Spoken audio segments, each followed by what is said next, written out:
The storm had already passed, but the forest was still holding its breath. A fallen giant lay across the snow, roots torn from the earth like a wound that never healed. Most people would have walked past it, never knowing what was hidden inside.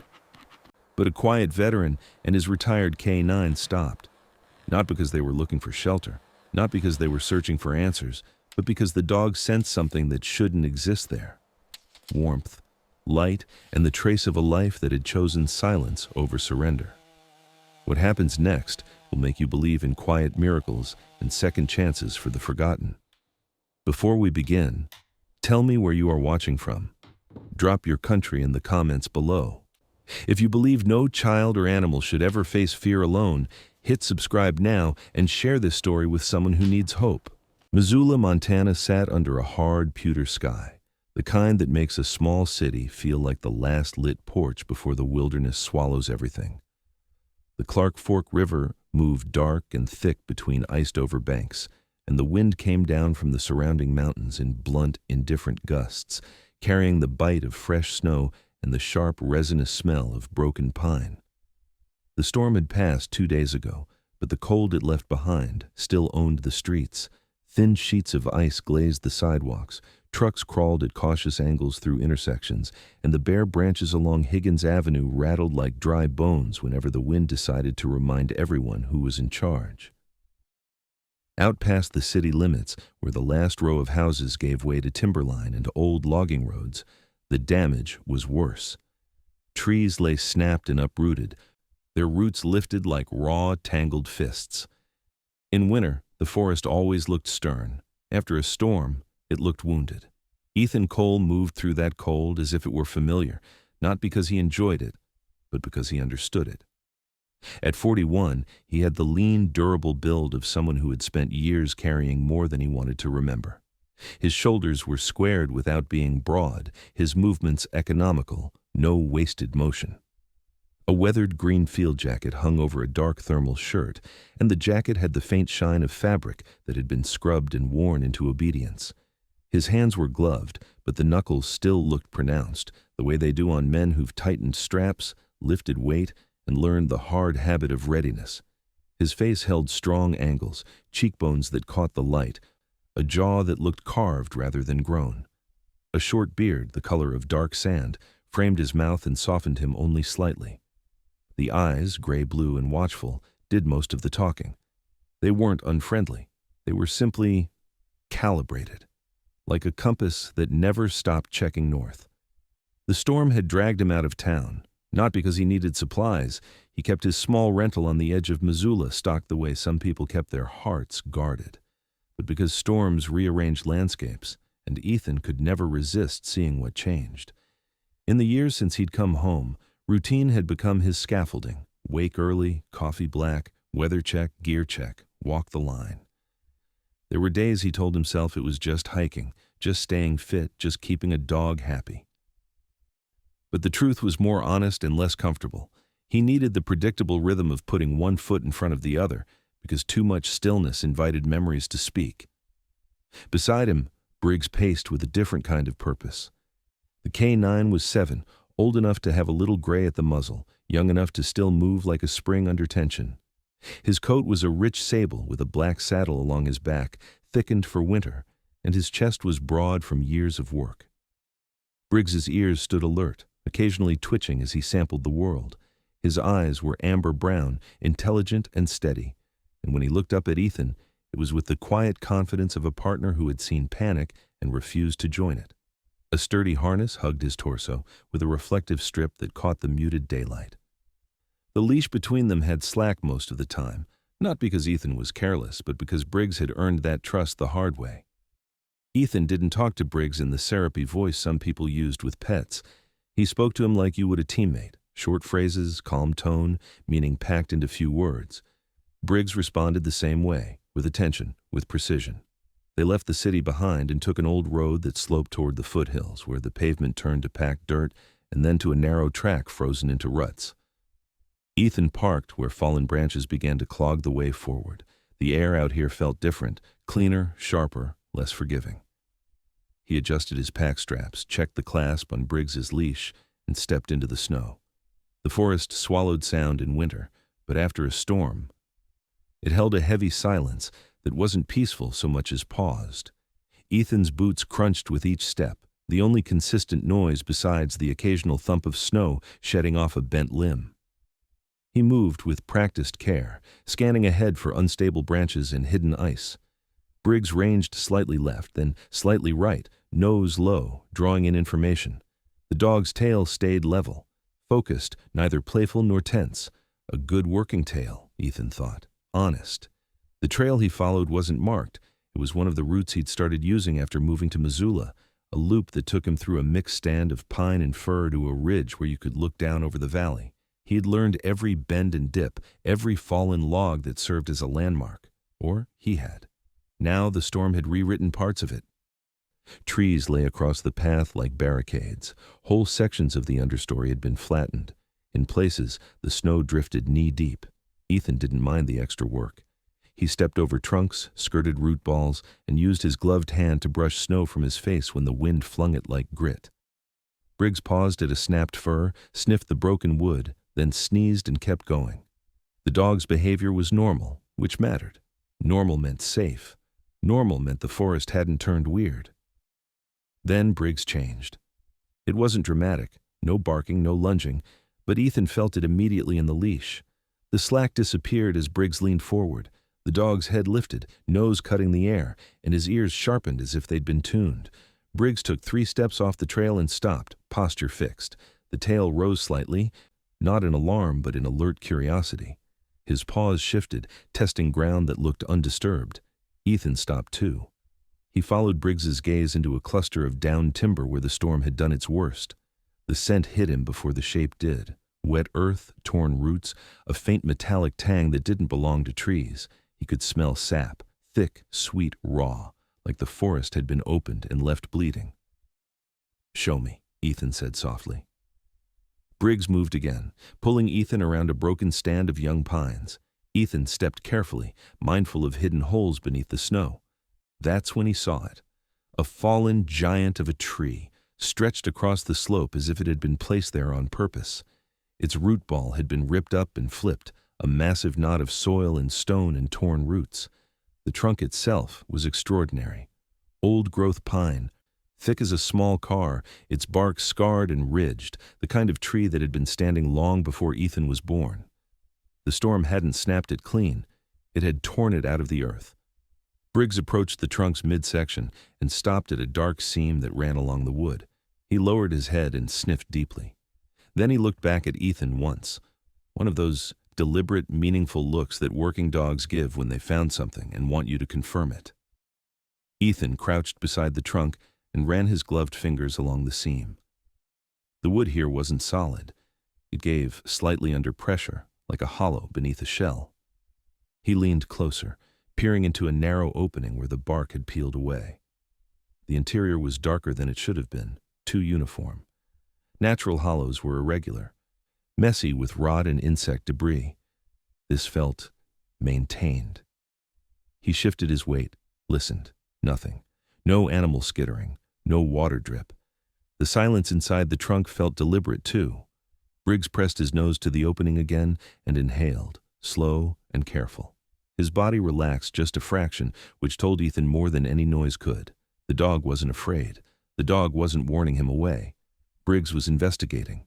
Ethan's pulse picked up, not from panic, but from an old instinct waking. Unknowns always did this to him, the mind sharpening, the body aligning. He wasn't looking for trouble, but he'd learned long ago that trouble didn't need your permission to exist. He pulled a small flashlight from his pocket. The beam sliced into the opening and caught on something that made his breath stall. It wasn't a nest. It wasn't rot. It was smooth, a straight line of material that reflected light back in a controlled, matte way. Not bark, not sap. Something placed, something engineered. Ethan angled the light further in. The beam reached deeper, and for a second, it felt like staring into the throat of a tunnel. The hollow widened beyond the seam, as if the trunk opened into a space large enough to swallow a man.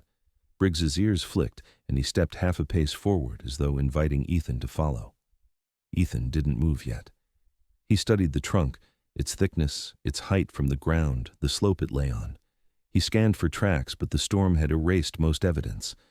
Still, near the opening, the snow looked subtly disturbed, compacted in a way that suggested repeated steps. Someone had been here after the storm, or had sheltered here during it. He shut off the flashlight and breathed slowly, tasting the cold. The forest around them remained silent, but now the silence felt different, not empty, expectant. Ethan looked at Briggs. The dog held steady, eyes bright, body angled toward the opening, waiting for Ethan's decision. "Easy," Ethan murmured, the word a promise as much as a command. He adjusted the straps on his pack and checked the knife on his belt, not because he wanted to use it, but because the act of checking calmed the part of him that used to count exits in every room. Then he crouched again, brought the flashlight up, and aimed it into the hollow once more. Deeper inside, beyond the engineered-looking line, the light caught the faint outline of a surface that shouldn't exist inside a tree, a flat plane, like a floor, and along one side, a narrow strip that might have been a rail, or wiring conduit, or something he couldn't yet name. The air that drifted out from the hollow carried a whisper of warmth, subtle enough that he might have imagined it if he hadn't trusted his senses. Warmth in a dead, storm-felled tree. Ethan's eyes narrowed. He felt the edges of curiosity press against caution. There was a story in that hollow, one someone had tried to keep hidden inside the most natural disguise imaginable. Briggs let out a quiet huff, a sound Ethan had heard before in other contexts. Not a warning, not excitement, more like, "It's here." Ethan swallowed, then made the choice he always made when something didn't add up. He moved closer, careful as a man stepping into a room he didn't own, and prepared to see what the storm had revealed. Ethan paused at the mouth of the hollow, the flashlight steady in his hand, its beam cutting a clean, pale path into the darkness. The opening was narrower than a doorway, but taller than he expected, shaped with an intention that felt almost polite, as if whoever had made it had cared about how a body would move through it.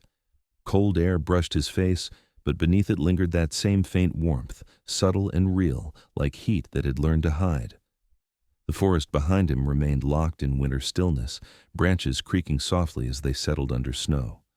Ahead of him, inside the fallen tree, the silence felt different, contained, shaped, held. Briggs stepped forward first, careful and deliberate. His paws made a muted sound as they touched the interior surface, not the brittle crunch of rot, but the dull, reassuring thud of something reinforced. The dog's posture stayed low but relaxed, muscles ready without being tight. His tail moved once, slow and measured. 7 years old, Ethan thought again, but still sharp. Briggs had been trained to read spaces the way other dogs read open fields, and right now he was reading safety with a cautious asterisk. Unknown, but not hostile. Ethan followed, ducking slightly as he crossed the threshold. The temperature shifted almost immediately. The biting edge of winter dulled, replaced by a neutral, steady cool that felt managed rather than accidental. He straightened once, fully inside, and took in the space with a builder's eye, the way he'd once surveyed temporary shelters overseas, looking for weak points before looking for comfort. The interior was wider than the opening suggested, the hollow expanding into a cylindrical chamber, carved cleanly along the tree's length. The inner walls were still wood, ancient, thick, bearing the slow scars of age, but sections had been smoothed and sealed, reinforced with discrete ribs of dark composite material that followed the curve of the trunk like a second skeleton. The floor beneath his boots was level, slightly textured for grip, and warm enough that he felt it through the soles. Ethan crouched and pressed his gloved palm to it. Radiant heat, he realized, low draw, efficient. Whoever built this knew how to live off limited power. He stood again and swept the flashlight along the interior. The beam revealed more quiet details. A narrow bench carved into one side, its surface worn smooth by use, recessed storage compartments with flush handles. A thin strip of LED lighting embedded high along the curve of the wall, currently dark but unmistakably modern. Briggs moved ahead, nose low, following the length of the hollow.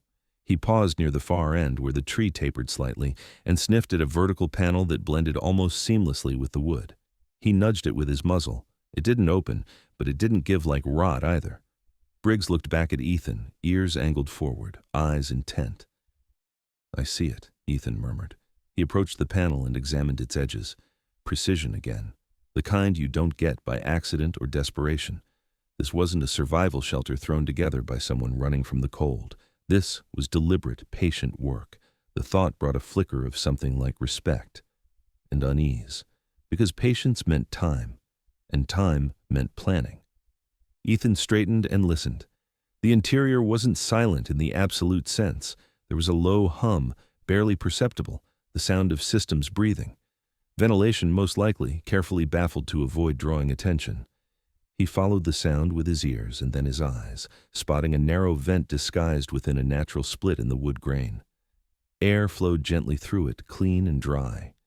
He took a step deeper and nearly missed the most telling detail of all, a faint, old scent that didn't belong to trees or machines. Soap, the simplest kind, the kind issued by the military, utilitarian, and forgettable. The smell tugged at something in his chest before his mind could catch up. Someone had lived here, not passed through, lived. Ethan's jaw tightened slightly. He'd seen what long-term isolation did to people. He'd lived pieces of it himself, but this place didn't feel desperate or deranged. It felt composed, like a man who had chosen quiet instead of being chased into it. Briggs padded back toward him and sat, a clean, practiced motion. He looked up at Ethan, tongue barely visible between his teeth, breathing steady. The dog's calm grounded him. Ethan reached out and rested a hand briefly on Briggs's shoulder, feeling the solid reassurance of muscle and warmth. "Good," he said quietly. "You're good." He moved again, this time without the flashlight. His eyes adjusted quickly to the ambient light filtering in from a narrow aperture high along the trunk, a light well disguised as a natural crack where the storm had peeled bark away. It funneled daylight down in a soft column, diffused and gentle. No sharp edges, no glare. Whoever designed this understood light not just as visibility, but as comfort. As he walked, Ethan noticed something else, the faint marks of maintenance, not fresh but not ancient either, a smudge where a hand had brushed the wall repeatedly, a slight wear pattern near the bench where boots had rested, signs of routine, signs of a life with structure. Near the center of the space, he spotted a small table secured to the floor, its surface clean but scarred with shallow cuts and burns. Tools had been here, food maybe, work. The table's legs were braced with a compact metal frame bolted directly into the reinforced floor. Again, efficient, nothing ornamental, nothing wasted.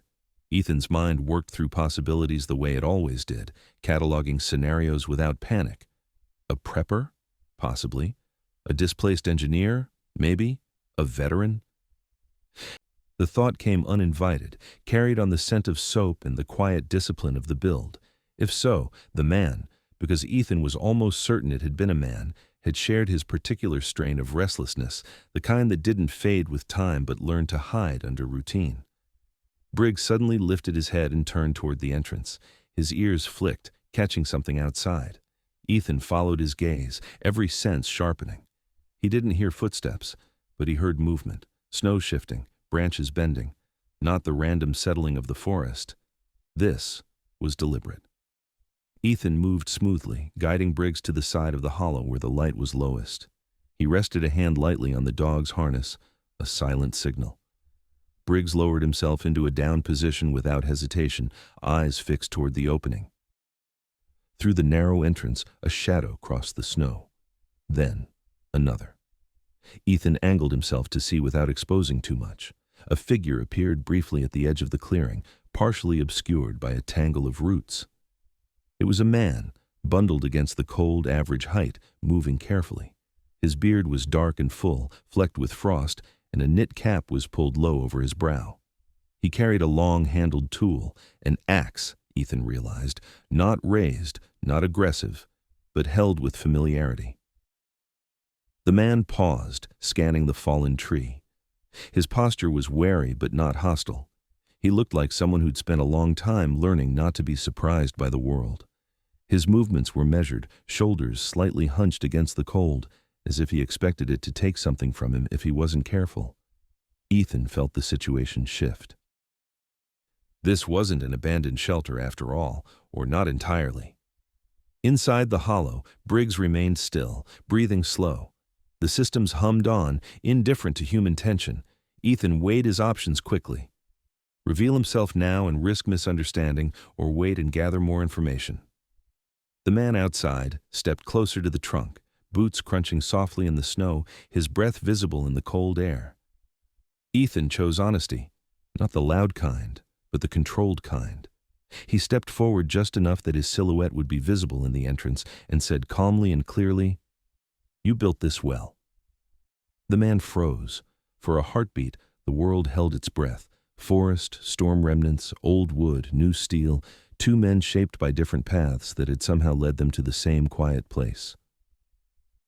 Then, the man outside shifted his grip on the axe, not lifting it but lowering it, and replied, his voice rough but steady, "It was meant to be hidden." Ethan nodded once, acknowledging the truth in that without apology. Storm didn't agree. The man studied him more closely now, eyes narrowing beneath the cap. He took in Ethan's stance, his gear, the dog at his side. Recognition flickered there, not familiarity, but understanding. The kind that comes from seeing someone who carries himself the same way you do. Briggs let out a soft, neutral huff, neither greeting nor warning. The man exhaled slowly. "You alone?" he asked. "Me and him," Ethan said, resting his hand again on Briggs's shoulder. The man nodded, considering. Snow drifted between them, quiet and slow. "Then," the man said at last, "I suppose we should talk." The man did not step closer right away. He stayed where he was, half framed by the upturned roots and the gray wash of winter light, as if distance itself were a kind of armor. Snow clung to the shoulders of his canvas coat, darkened where it had melted and refrozen, and his boots were scarred from long use, the leather cracked at the creases. When he lifted his head, Ethan saw a face shaped by endurance more than age. Strong cheekbones, a nose that had once been broken and healed slightly off-center, and a thick beard that hid the lines around his mouth but not the tension in his jaw. His eyes were dark hazel, sharp and assessing, the kind that didn't waste time on unnecessary movement. This was a man who had learned, through experience, that hesitation could cost more than mistakes. Ethan stayed where he was too. Just inside the hollow, the tree's curved interior framing him in shadow. He kept his posture open, hands visible, weight balanced but not aggressive. Years ago, in places far less forgiving than a Montana forest, he had learned how quickly fear could escalate when pride stepped in front of reason. He wasn't interested in winning a standoff. He was interested in understanding who he was standing across from. "My name's Ethan," he said, voice calm, carrying easily in the cold air. He didn't offer his last name. Names, like shelters, were given in layers. The man considered this for a moment, eyes flicking briefly to Briggs before returning to Ethan. The dog remained motionless at Ethan's side, amber eyes tracking every shift in the stranger's stance. Briggs's ears were forward but relaxed, reading tone rather than threat. That alone seemed to register with the man. "Caleb," he said at last. His voice was low and rough, scraped by cold and disuse. "Caleb Ward." He adjusted his grip on the axe, then, after a brief pause that felt intentional, rested the handle against the snow. It wasn't surrender, but it was trust, carefully rationed. Caleb Ward stood a little straighter after that, as if relieved to no longer pretend he was just passing through. "You weren't supposed to find it," Caleb said, nodding toward the fallen tree. There was no accusation in his tone, just fact. "No," Ethan agreed. "Storms don't ask permission." That earned him a thin smile, barely visible beneath the beard. Up close, Caleb looked to be in his late 40s, maybe early 50s, tall but not imposing, lean in the way men became lean when food and comfort were measured, not abundant. His coat was patched at the elbows, stitched neatly, and his gloves were mismatched, one black, one brown. Small details, but they told a story of someone who fixed things rather than replaced them. Caleb stepped closer now, boots crunching softly. He stopped a few feet from the opening and peered into the hollow, his eyes adjusting to the interior light with practiced ease. "Didn't expect anyone to be inside," he said, "especially not with a dog." "Didn't expect to be," Ethan replied. "He noticed the difference before I did." He nodded toward Briggs. Caleb's gaze softened slightly as he studied the dog. "K9?" he asked. "Retired," Ethan said. "Both of us." That did it. Something shifted in Caleb's expression, not dramatic, but real. The guarded edge dulled, replaced by a quieter recognition. Men who had worn uniforms learned to spot each other even after the insignia were gone. It was in the way they stood, the way they spoke, the way they measured risk. Caleb exhaled slowly. "Figures," he said. "This place has a way of attracting people who don't scare easy." He stepped into the hollow, moving with care not to brush the walls unnecessarily. Inside, he removed his cap, revealing hair gone steel gray at the temples, the rest pulled back into a short, practical tie at the nape of his neck. His forehead was lined, the creases deepened by years spent squinting into weather and distance. He looked around the interior, as if seeing it fresh, his gaze lingering on the bench, the table, the light well. Pride flickered there, quickly tempered by something heavier. "I built it to disappear," Caleb said. "Didn't plan on the tree coming down," Ethan nodded. "You built it to last."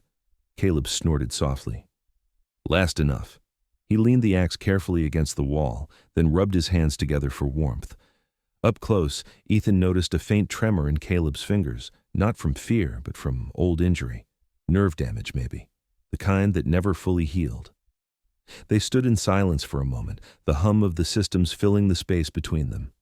Briggs shifted his weight and lay down near the entrance, positioning himself so he could see both men without blocking the exit. It was an instinctive move, one that didn't go unnoticed. "Good dog," Caleb said quietly. Briggs's tail thumped once against the floor. Caleb crouched near the table and ran a hand along its surface, as if grounding himself. "I was an engineer," he said, not looking up. "Structural. Worked bridges, load paths, failure points. After everything else, I couldn't stand cities anymore. Too much noise. Too many people pretending things weren't cracking." Ethan didn't interrupt. He had learned that when men like this chose to talk, they did so on their own terms. "I found this tree years back," Caleb continued, "dead at the core, but still standing. Figured if I hollowed it right, reinforced it, let it breathe the way wood wants to breathe, it could hold a man without fighting him." He looked up then, eyes steady. "Turns out I was right." "You were," Ethan said simply. Caleb studied him for a long moment. "You going to report it?" The question hung there, heavier than the axe. Ethan answered without hesitation. "No." Caleb searched his face, looking for cracks. Finding none, he nodded once. "Good. Because I don't want it taken apart by people who think safety means stripping the soul out of things." "I get that," Ethan said. Outside, the wind picked up, sending a shiver through the branches. Snow sifted down through the light well in a fine, glittering veil before melting on the warm air. The forest felt farther away now, the hollow more like a room than a hiding place. Caleb straightened and rolled his shoulders as if making a decision. "Storm knocked out one of the external intake vents," he said. "I was coming back to fix it when I saw your tracks." "You want help?" Ethan asked. Caleb hesitated, then nodded. "Yeah," he said. "I think I do." They moved together toward the rear section of the hollow, where a concealed panel slid open with a soft click, revealing tools neatly arranged in foam-lined slots. Ethan recognized the care immediately. This wasn't hoarding. This was preparation. As they worked, their movements fell into an easy rhythm, two men accustomed to solving problems with their hands. Caleb explained the airflow design, how the system balanced pressure to prevent condensation and mold. Ethan offered a suggestion about reinforcing the vent's external housing to better survive future storms. Caleb considered it, then nodded, already adapting the idea in his head. Briggs watched them, head resting on his paws, eyes half-lidded but alert. He had seen this before too, humans finding alignment through shared purpose. When the repair was done, the hollow felt steadier, the hum smoothing into an even, confident tone. Caleb stepped back and wiped his hands on his coat. "You can stay," he said, surprising even himself. "For the night. Storm's not done with us yet." Ethan met his gaze and accepted the offer with a quiet nod. "Thanks." Outside, the wind howled louder, snow sweeping across the clearing in ghostly sheets. Inside the fallen tree, 2 men and a dog stood in a space built from patience and necessity, the beginning of something neither had planned, but both recognized. The wind rose after dark, not all at once, but in steady increments, like a tide learning the shape of the shore. Snow pressed against the fallen trunk and whispered along its bark, and the hollow responded the way a living thing might, creaking softly, flexing without complaint. Inside, the air remained calm and even, the systems Caleb had designed doing their quiet work. Ethan sat on the bench near the center of the space, boots unlaced, hands wrapped around a metal mug that radiated a modest, reassuring warmth. The coffee was plain and strong, boiled water and grounds measured without ceremony.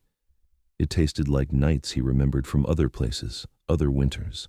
Caleb moved with practiced economy, closing a panel here, adjusting a latch there. Without the axe in his hands, he looked less guarded, though the caution never fully left his posture.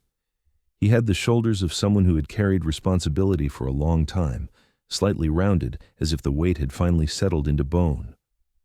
When he turned toward Ethan, the light caught the planes of his face and revealed the fine web of lines around his eyes, the kind that came from years of watching structures respond to stress, from knowing exactly how much pressure was too much. "You sleep light?" Caleb asked, not looking at him. "Used to," Ethan said. "Now I sleep when I need to." Caleb nodded. "Same." He reached for a folded blanket stored in one of the recessed compartments and handed it over. The fabric was thick, wool blend, mended in a few places with careful stitching. Someone had taken time with it. "You'll be warmer over by the bench. Heat runs along the floor, but the curve holds it better there." "Thanks," Ethan said. He took the blanket, noting the faint scent of pine sap and clean water. Not detergent, intentional simplicity again. Briggs had already chosen his place, settling near the entrance with his back against the wall, facing outward. The dog's body formed a quiet barrier between the interior and whatever the forest decided to send their way. His breathing was slow, rhythmic, a steady counterpoint to the wind outside. At 7, Briggs had learned the difference between rest and readiness. Tonight, he balanced both. Caleb dimmed the interior lights to their lowest setting, leaving only the indirect glow along the upper curve of the hollow. Shadows softened. The space felt less like a shelter and more like a room designed to be lived in. Ethan leaned back and let his shoulders rest against the wood, feeling the solidity of it through the layers of reinforcement. The tree held them without asking anything in return. For a while, neither man spoke. The silence wasn't awkward. It was the kind that came when conversation would only dilute what both already understood. Outside, something moved through the underbrush, a deer, judging by the careful cadence, but it passed without stopping. The forest was busy surviving its own night. Caleb broke the quiet eventually, his voice low. "You ever build anything that wasn't meant to last?" Ethan considered the question. Images rose unbidden. Temporary bridges thrown across rivers under fire, shelters designed to hold just long enough to get people through. "Plenty," he said. "Most of it." "And how'd that sit with you?" "It didn't," Ethan replied. "But it wasn't my call." Caleb's mouth tightened slightly. "That's the problem, isn't it? Doing work that fails exactly the way it was designed to." He stared at the far wall, eyes unfocused. "I signed off on a municipal project years back. Pedestrian overpass. All the numbers checked out, met code, met budget. 2 winters later, stress fractures showed up in places they shouldn't have. Turns out someone upstream cut corners on materials to save money. Not my signature on that decision, but my name was on the plans." "What happened?" Ethan asked. "No one died," Caleb said quickly, then paused. "But someone could have, and the fix was ugly, loud, public." He exhaled through his nose. "After that, I started thinking about what it meant to be responsible for something, not legally, personally." Ethan nodded. He understood that distinction too well. Responsibility had a way of lingering long after accountability had been assigned elsewhere. The wind surged again, stronger this time, and snow hammered briefly against the trunk. The hollow held. The sound dampened to a distant roar, like waves breaking far offshore. Ethan felt his muscles ease despite himself. Caleb stood and crossed to a small cabinet near the rear, opening it to reveal a compact radio set, its casing scuffed but well cared for. He adjusted a dial, listening for a moment to static and fragments of distant voices, then shut it off. "Reception's bad in storms," he said, "but it's good to know it's there." Ethan watched him, the way he checked connections, the way his hands moved with confidence despite the slight tremor. Nerve damage again, probably from cold exposure or an old accident, the kind that changed how you did things but didn't stop you from doing them. A new sound cut through the steady wind, high-pitched, irregular. Briggs's ears flicked and his head lifted. Ethan's attention snapped to the entrance. "That's not wind," Ethan said quietly. Caleb listened, head tilted. The sound came again, closer now. A whine, thin and strained. Caleb grabbed his coat without hesitation. "That's a horse," he said. They moved together toward the entrance, careful not to rush. Outside, the storm had eased just enough to allow shapes to resolve in the dim light. About 30 yards downslope, a dark figure struggled against the snow. A horse, chestnut coat dulled by wet, mane plastered to its neck, stood with one foreleg caught awkwardly between two fallen branches. It was a mare, mid-sized, older than a colt but not yet old. Her sides heaved with effort, and her eyes rolled white as she pulled against the trap, panic edging toward exhaustion. Caleb swore under his breath. "She belongs to the Larson place. They lost a few fences in the storm." He moved forward slowly, hands out, voice low and steady. "Easy, girl, easy." The mare's ears pinned back at first, fear overriding recognition, but Caleb didn't rush her. His voice stayed even, a practiced cadence shaped by years of working around nervous systems larger and stronger than his own. Ethan approached from the other side, careful to stay in the mare's peripheral vision. He spoke softly, too, nonsense sounds, layered with calm intent. Briggs remained behind them, alert but still, understanding instinctively that teeth and speed would only escalate things here. Up close, Ethan could see the strain in the mare's muscles, the way her coat was rubbed raw at the shoulder where she'd fought the branches. Her breath came fast, fogging the air. Caleb reached her first, laying a steady hand along her neck, fingers spread wide. The mare flinched, then stilled just enough to let him stay. "She's tired," Caleb said. "If she goes down, she won't get back up in this." "Let's not let that happen," Ethan replied. They worked methodically. Caleb spoke to the mare, maintaining contact, while Ethan eased the branches away inch by inch, mindful of how quickly things could go wrong if she bolted. Snow soaked his gloves, his arms burned.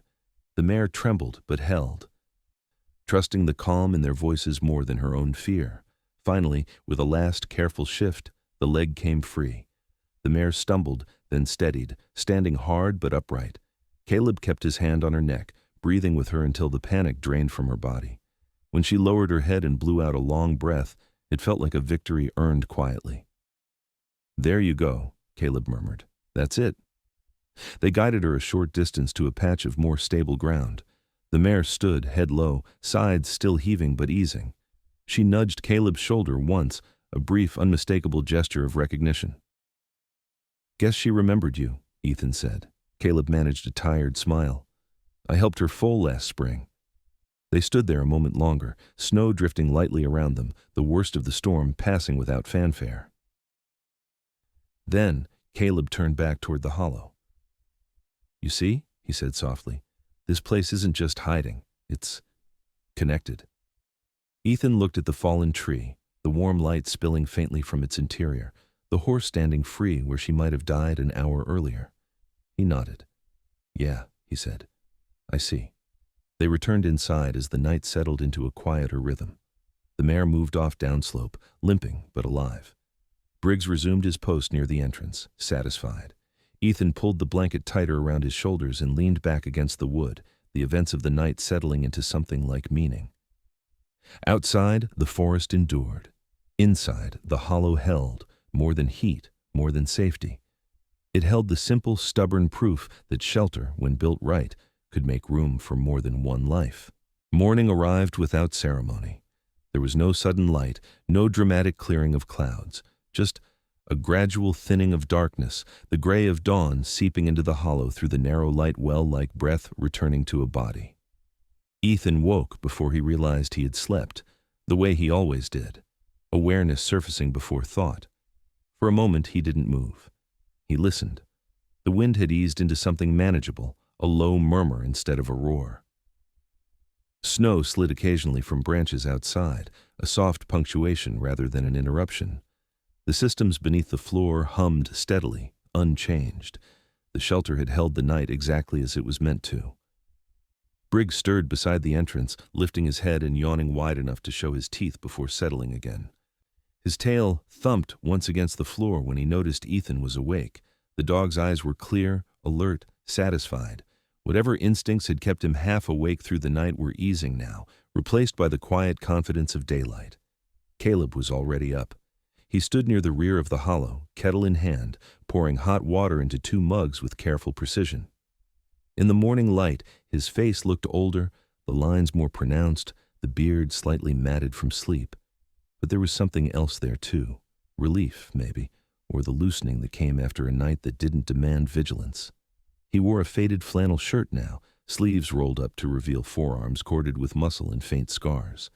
The tremor in his fingers was still there, but less noticeable when he focused on a task. "You don't snore," Caleb said, handing Ethan a mug. "That's a rare quality." Ethan accepted it with a nod. "Learned young." They stood quietly for a moment, drinking. The coffee was strong again, bitter in a way that felt honest. Outside, the forest was waking too. A bird called tentatively, then another answered, the sound thin but persistent in the cold air.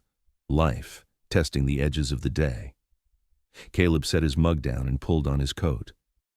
"I should check the perimeter," he said. "Storm might have shifted more than we saw last night." "I'll come," Ethan replied. He didn't phrase it as a question. He slipped his boots back on, laced them tight, and clipped Briggs's leash in place. The dog rose smoothly, stretching once before stepping forward, already oriented toward the exit.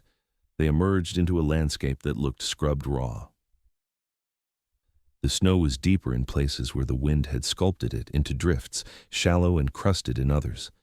The fallen tree lay quiet now, its massive form half buried, half exposed, as if the forest hadn't yet decided what to do with it. Down the slope, the mare they'd freed the night before stood near a stand of saplings, head low as she nosed at the snow. When she lifted her head and saw them, she didn't bolt. She watched, ears forward, recognition steadying her stance. "She'll make it," Caleb said. "Limp's already better." Ethan nodded. He trusted that assessment. Caleb moved through the terrain with the ease of someone who knew every dip and rise, every place where ice hid beneath powder. They checked vents and anchors, cleared a section where a young pine had fallen too close to the intake path, and reinforced a brace with a length of steel Caleb had cached nearby. The work was quiet and efficient, hands passing tools without needing to ask. As they rounded the far side of the clearing, Briggs stopped abruptly. His posture changed, not alarmed, but attentive. Ethan followed his line of sight and spotted movement through the trees. A human figure, bundled in winter gear, moving cautiously uphill. Caleb stiffened slightly. "That's new." They waited. The figure drew closer, resolving into a woman in her mid-30s, maybe early 40s. She was tall and spare, her frame wiry rather than thin, built for endurance rather than comfort. A dark braid fell over one shoulder from beneath a wool cap, strands of chestnut hair catching the light. Her face was pale from the cold, cheeks flushed, eyes sharp and observant. She carried a pack that looked heavier than most hookup day hikers would choose, its straps reinforced, its pockets purposeful. In one gloved hand, she held a handheld GPS unit, in the other, a folded map, edges worn soft. She stopped when she saw them, raising one hand in a clear, non-threatening gesture. "Morning," she called out. Her voice was steady, confident without being loud. Didn't mean to intrude. Caleb exchanged a glance with Ethan. He stepped forward first, placing himself just slightly ahead, not blocking Ethan, but acknowledging that this was his ground. "You're a long way off the trail," he said. "So are you," the woman replied calmly. She smiled then, quick and professional. "Sarah Milton, County Environmental Surveyor." She tapped the GPS unit. "Storm damage assessment. We lost signal on a few markers up here." Ethan studied her as she spoke. Her movements were economical, her posture balanced. This wasn't someone bluffing her way through the woods. The jacket she wore was scuffed but high quality, the kind bought once and maintained. Her boots were well broken in. A small scar traced the line of her jaw, old and clean. Experience again. Different field. Same lessons. Caleb's jaw tightened. Didn't see any county signs. Sarah nodded. They're not up yet. We move faster than the paperwork. Her gaze flicked briefly to the fallen tree, then back to Caleb's face. Noticed, but didn't linger. We had reports of uprooted old growth posing potential hazards. I wanted to see it myself before the crews come in with heavy equipment. The word crews landed hard in the cold air. Ethan stepped in, his voice level. This tree's stable where it is, no public access nearby, no structures downslope. Sarah's eyes shifted to him, taking in his stance, the dog, the way Briggs watched her without tension. She nodded slowly. Good to know. She hesitated, then added, Still, I'll need to log it. Caleb exhaled, slow and controlled. Log it how? As an anomaly, Sarah said. There are options. Not everything gets cut and cleared. She studied the tree again, more openly now, her brow furrowing slightly. This one's, different. Ethan felt the subtle shift then, the moment when curiosity edged toward understanding. Sarah stepped closer, crouching near the root ball, examining the way the trunk had fallen without splitting completely. Her gloved fingers traced a line along the bark, pausing near the seam that marked the entrance. She didn't touch it directly, but her eyes lingered. You reinforce this? She asked quietly, without looking up. Caleb's shoulders stiffened, silence stretched. Briggs's ears flicked once. Yes, Caleb said finally. I did. Sarah straightened and met his gaze. There was no shock in her expression, no immediate judgment. Instead, there was something like respect, tempered by caution. You're aware this complicates things. I'm aware, Caleb replied. Sarah considered that, then nodded. All right, she said. Here's what I can do. I can flag this as a naturally occurring hollow with post-storm stabilization. That buys time, weeks, maybe months.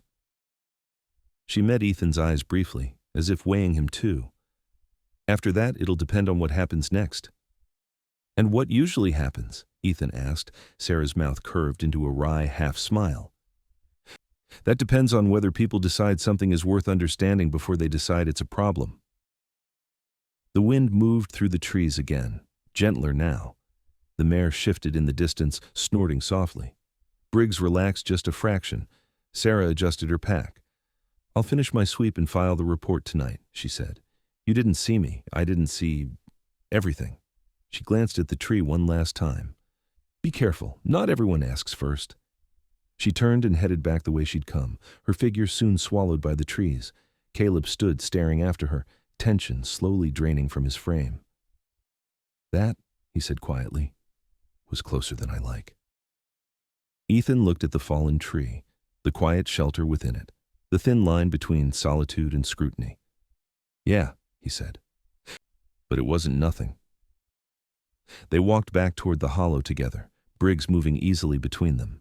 Morning light spilled through the trees now, clean and cold, outlining the shape of the shelter against the snow. The world hadn't closed in. Not yet. Inside, Caleb paused at the entrance and looked at Ethan. You planning on heading back today? Ethan considered the question, the road behind him, the unexpected weight of what lay ahead. Not just yet, he said. Caleb nodded once. Outside, the forest settled into its day, unaware of the small negotiations that had already begun. By late afternoon, the light had shifted again, thinning into a pale, slanted gold that caught on the edges of snow and turned every breath into something briefly visible. The forest felt quieter than it had that morning, not empty but watchful, as if it had noticed the presence of new variables and was waiting to see what they would do. Ethan stood just outside the hollow, tightening a strap on his pack while Briggs nosed around the base of the fallen trunk, sniffing where Sarah's boots had disturbed the snow. The dog's interest was mild now, curiosity fading into acceptance. Whatever threat he had sensed earlier no longer lingered. Caleb watched the tree line for a long moment after Sarah had disappeared, his posture rigid in a way that hadn't been there during the night. Up close, Ethan could see how the muscles along Caleb's jaw worked when he was thinking hard, the beard shifting slightly as he clenched and released his teeth. This was a different kind of tension than the storm or the repair work had brought on. This was the tension of being seen. "She'll file something," Caleb said finally, voice low, "even if it's vague." "Vague buys time," Ethan replied. "Time buys options." Caleb glanced at him. "You always talk like that?" "Only when it matters." That earned a short, humorless huff. Caleb rubbed his hands together, then shoved them into his coat pockets. "I didn't build this to be defended," he said. "I built it to disappear." Ethan leaned back against the curve of the trunk, feeling the warmth beneath the bark. "Things don't disappear forever," he said. "They just change how they're seen." Caleb considered that, eyes drifting back to the hollow's entrance. He had designed the place to blend into the forest's indifference, not to withstand attention. Yet here it was, standing after a storm that had flattened younger trees, sheltering 2 men and a dog, quietly altering the lives around it. The mare had survived because of it. Sarah had paused because of it. The line between invisibility and relevance had shifted, and Caleb felt it under his skin. They spent the next hour walking the perimeter again, this time with a different purpose. Where earlier they had checked for damage, now they looked for signs of approach, paths that might draw curiosity, sightlines that could betray the hollow's presence if someone knew where to stand. Caleb moved with the precision of an engineer, mentally mapping angles and loads. Ethan contributed in a different way, noticing how the land funneled movement, how the forest itself encouraged certain routes and discouraged others. Between them, a plan began to take shape, unspoken but clear. Briggs ranged ahead, occasionally stopping to mark a fallen branch or circle a patch of snow where small animals had passed.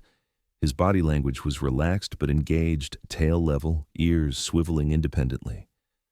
At 7, he was past the reckless enthusiasm of youth, but his senses were honed by years of structured work.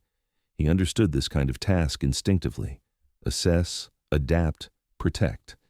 They returned to the hollow as the temperature dipped again.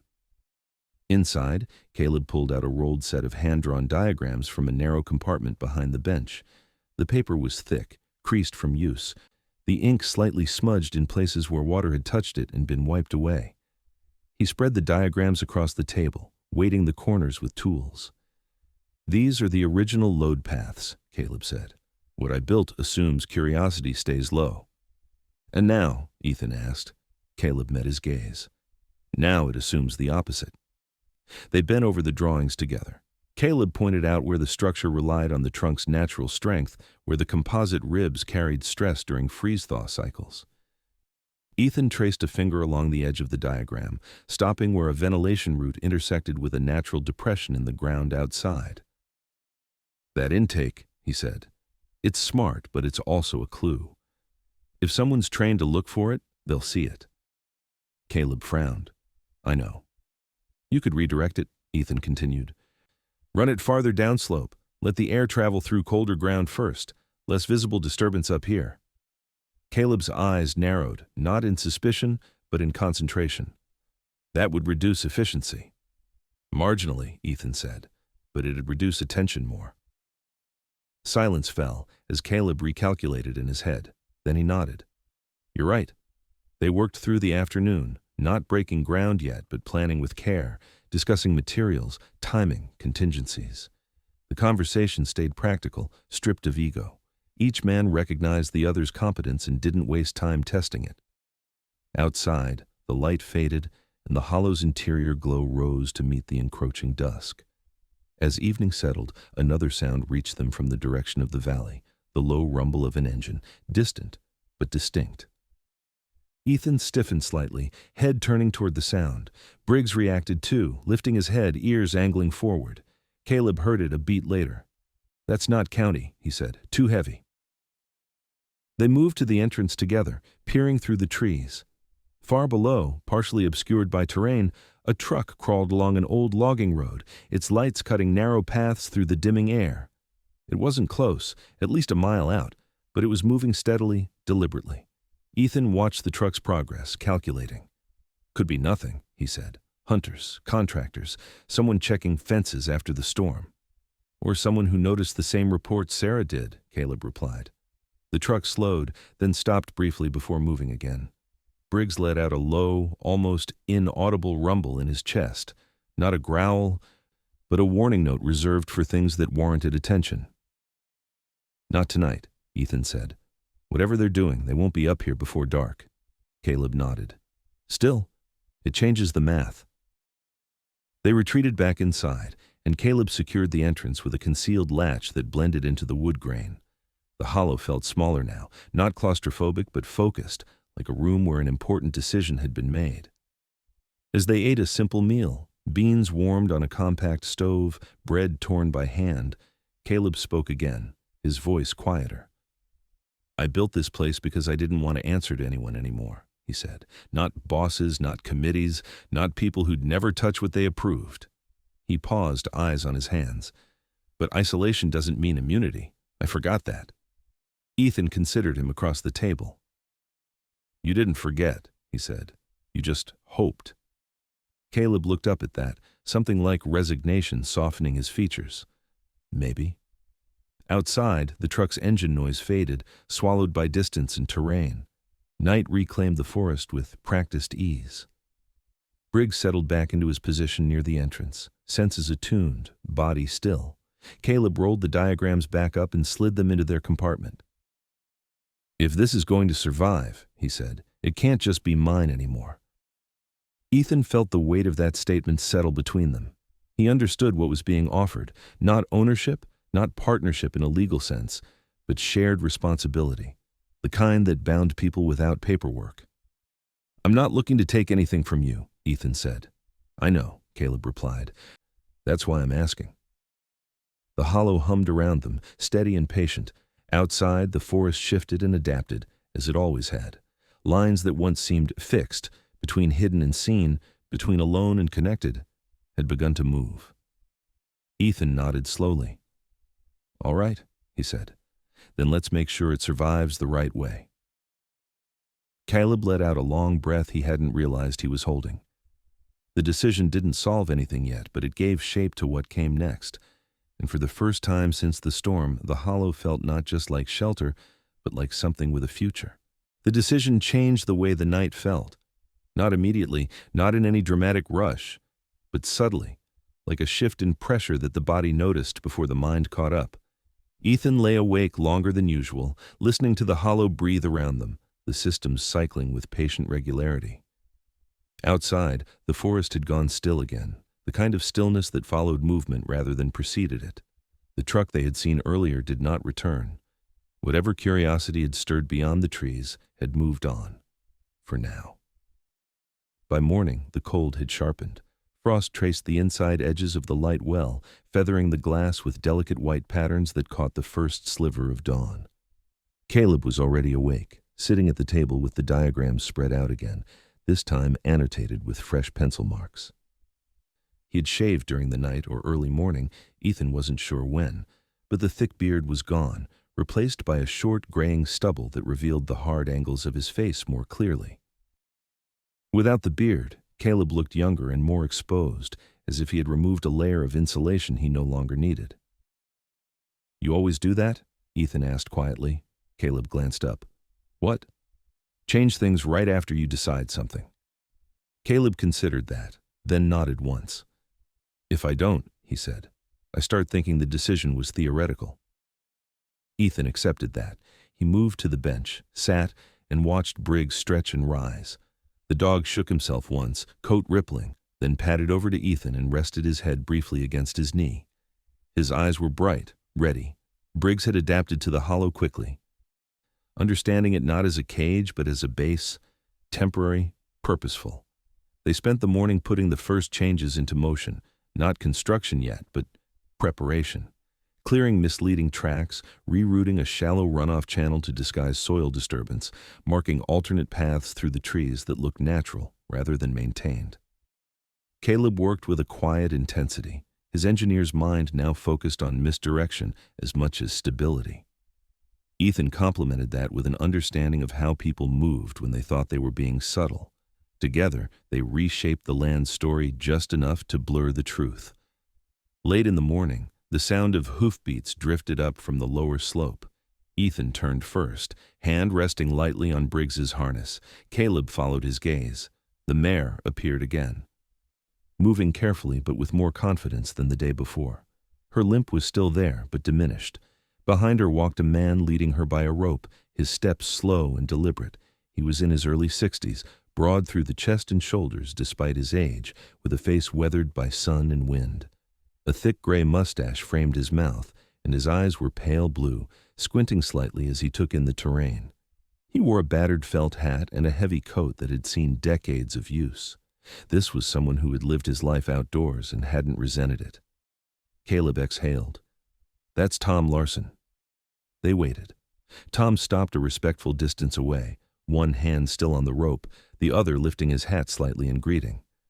"Morning," he called. His voice was rough but warm, shaped by years of conversation carried over open land. "Morning," Caleb replied, stepping forward. Ethan followed, Briggs at his side. Tom's gaze moved to Briggs, then to Ethan, taking in details without staring. "You the one who helped her last night?" he asked, nodding toward the mare. "We both did," Caleb said. Tom's mouth curved into a smile that reached his eyes. "Figured. She came back limping but alive. That's more than I expected after that storm." He stepped closer and extended a hand to Ethan first, then Caleb. His grip was firm, honest. "Appreciate it," Ethan nodded. "She's a strong one." "Always has been," Tom said, patting the mare's neck.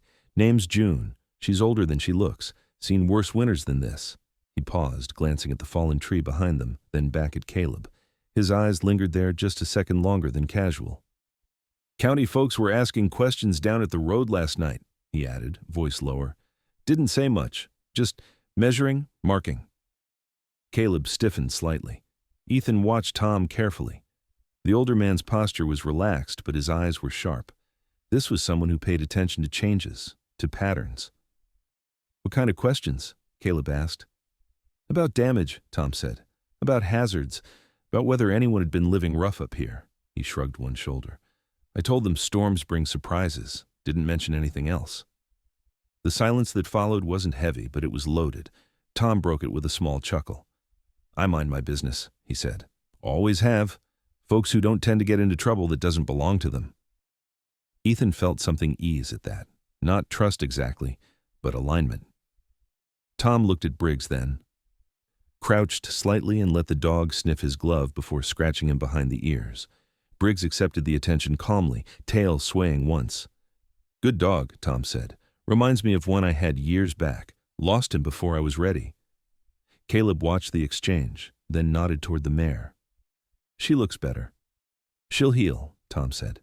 "Thanks to you." He hesitated, then added, "If you need anything, hey, supplies. I'm down the valley. Not hard to find." Caleb met his gaze. "Appreciate that." Tom tipped his hat again and turned June downslope, the mare moving with steady resolve.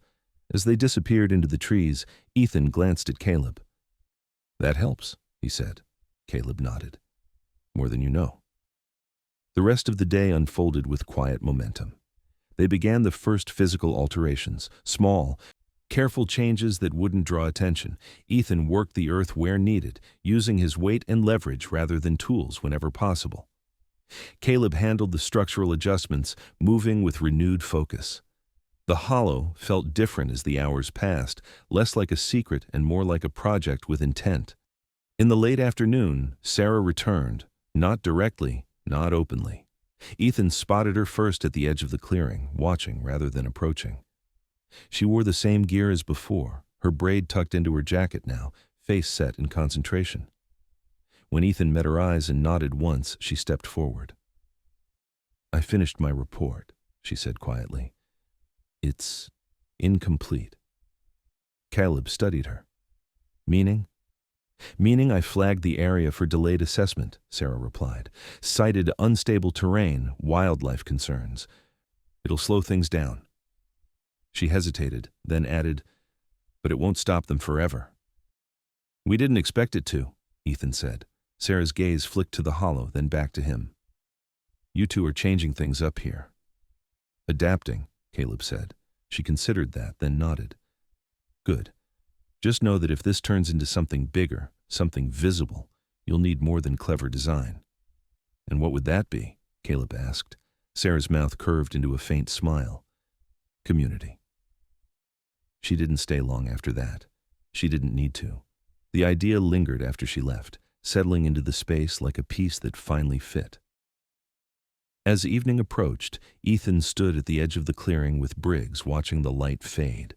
The hollow glowed softly behind him, not hidden, not exposed, simply present. He thought of the lines Caleb had drawn that morning, the ones he had erased and redrawn, not to make the place stronger, but to make it understood. "You still thinking of leaving?" Caleb asked from behind him. Ethan shook his head. "Not yet." Caleb nodded, accepting that without question. The forest exhaled as night returned, and the hollow held steady, not as a refuge from the world, but as a part of it, shaped by hands that had stopped hiding and started building something that could stand. Spring arrived the way it always did in Montana, reluctant, uneven, unwilling to make promises too soon. Patches of snow still clung to the shaded ground, but the sun carried more weight now, its warmth seeping into the soil and loosening what winter had locked away. The forest changed texture as much as color. Water began to move again, quietly at first, then with confidence. Streams reappeared where there had been only ice. Birds returned in cautious numbers, testing the air like scouts. The hollow adapted with the season. Ethan noticed it one morning while standing just outside the entrance, Briggs seated beside him. The air flowing from the intake was different, cooler, carrying the scent of wet earth and new growth. The systems Caleb had built responded automatically, adjusting circulation and temperature without intervention. The place no longer felt like a winter refuge. It felt like a year-round dwelling. Caleb had changed too. He moved through the space with less urgency now, less edge in his posture. The lines in his face were still there, earned and permanent, but his shoulders no longer sat so high, no longer braced for impact. He'd let his beard grow back, shorter and neater this time, framing his face without hiding it. His hands still trembled faintly when he was tired, but he no longer seemed angry at them for it. He worked around the limitation instead of against it. "You ever notice," Caleb said one afternoon as they reinforced a section of the downslope path, "that things get stronger once you stop pretending they're temporary?" Ethan drove a stake into the softened ground and nodded. "Most things do. They weren't alone as often anymore." Tom Larson came by once a week now, sometimes with June in tow, sometimes on his own. He brought hay, spare fencing wire, and stories told in the unhurried cadence of a man who had learned not to rush what mattered. He never asked direct questions about the hollow. He didn't need to. He treated it the way he treated everything else that worked, by respecting its place. Sarah returned too, less formally now. No GPS unit, no clipboard. She came on foot, boots muddy, jacket unzipped, hair pulled back in its usual braid. She brought updates when there were any, and silence when there weren't. She listened more than she spoke. When she did talk, it was about broader things: watershed impact, erosion patterns, the county's growing interest in low-impact shelter designs. "They're looking for models," she said one evening, standing near the edge of the clearing as the sun dipped low. "Not blueprints, proof." Caleb glanced at the hollow behind them, its curved form catching the last light. "And what are we?" Sarah smiled faintly. "You're inconvenient to ignore." Briggs thrived in the shifting rhythm. With warmer days came longer patrols, more scents to catalog, more life to observe. His coat shed its winter thickness, revealing the lean, powerful frame beneath. At 7, he moved with the confidence of experience, no longer driven by constant readiness, but always capable of it. Children from the Larson place occasionally accompanied Tom now, keeping their distance at first, then inching closer under Briggs's calm gaze. He accepted their attention with patience, sitting when they reached out, allowing small hands to touch his fur. He had learned, long ago, the difference between chaos and curiosity. The hollow itself became a quiet anchor point, not a destination, not a spectacle. Just a place people oriented themselves around without naming it. Trails shifted subtly to pass nearby, not through. Wildlife adapted, moving around the structure as if it had always been there. The mare June grazed in the vicinity without fear. Insects nested in the bark's outer ridges, undisturbed by the warmth inside. One afternoon, a late storm rolled in unexpectedly, heavy rain driven by sudden wind. Ethan and Caleb stood inside, listening as water hammered against the trunk. The systems adjusted, vents redirecting airflow, channels guiding runoff away from vulnerable soil. Nothing failed, nothing panicked. Caleb leaned against the wall, watching condensation bead and then vanish as the interior balanced itself. "This," he said quietly, "is what I wanted to build all along." Ethan looked around, taking in the space that had grown more refined without losing its restraint. "You did," he said. "You just didn't know who you were building it for." That night they shared a meal with Tom and his family. It wasn't planned, it simply happened when the rain lingered longer than expected and the road turned slick. They sat inside the hollow, the children wide-eyed at first, then comfortable, their laughter soft but genuine. Sarah joined them later, bringing bread wrapped in cloth, her presence easy, unforced. The hollow held them all without strain, warmth spreading evenly, light diffused so no one squinted. Tom raised his mug near the end of the meal. "To things that work," he said simply. They drank to that. Ethan realized then that he hadn't thought about leaving in days, not in the restless way he used to think about roads and horizons. The decision to stay hadn't arrived with ceremony. It had emerged through use, through contribution, through the slow accumulation of trust. Weeks later, Sarah returned with a small envelope. Inside was a single-page document, informal, unsigned, intentionally vague. A note of recognition rather than ownership. It acknowledged the hollow as a stabilized natural structure with demonstrated ecological neutrality. "It's not protection," she said, "but it's a start." Caleb read it twice, then folded it carefully and slid it into the compartment where the original diagrams lived. "It's enough," he said. Summer edged closer. The forest filled out, greens deepening, shadows shortening. The hollow breathed easily now, its systems barely noticeable, its presence fully integrated. Ethan found himself teaching the Larson kids how to read terrain, how to notice small changes. He didn't lecture, he demonstrated. Briggs watched over it all, ever present, ever calm. One evening, as the sun set late and gold filtered through the trees, Ethan stood at the entrance with Caleb beside him. The forest stretched out before them, alive and balanced. "You ever regret not going back?" Caleb asked. "The city, a normal place." Ethan considered that, feeling Briggs's steady presence at his side, hearing distant laughter drift up from the valley. "No," he said. "I think this is what normal looks like when you let it." Caleb nodded, accepting that truth. The hollow no longer felt like a secret or a refuge. It had become something rarer, a place that answered back when the world pressed in, not with defiance, but with quiet resilience. It stood not because it was hidden, but because it belonged. And for the first time in a long while, Ethan felt the same way. Sometimes God doesn't send miracles with thunder or fire. Sometimes He sends them quietly, in the form of shelter when the storm has passed, in the form of a stranger who chooses kindness, or a place that holds when everything else gives way. This fallen tree was never meant to be a home. And yet, it became one. Not because of chance, but because someone listened to the land, listened to silence, and trusted that even what looks broken can still protect life. In our own lives, we may feel uprooted too, by loss, by age, by loneliness, by a world that moves too fast and forgets the quiet ones. But faith reminds us of this truth. God can still work through what the storm leaves behind. A second chance doesn't always look new. Sometimes it looks redeemed. If this story touched your heart, take a moment to share it with someone who may be carrying a heavy season. Leave a comment below and tell us where you're watching from. We read every single one. And if stories of hope, resilience, and quiet faith matter to you, please subscribe to this channel so we can walk this journey together. May God bless you wherever you are watching. May He place shelter in your storms, light in your silence, and peace in your waiting. Until next time, stay gentle, stay faithful, and never forget, even what the world calls fallen can still become a miracle.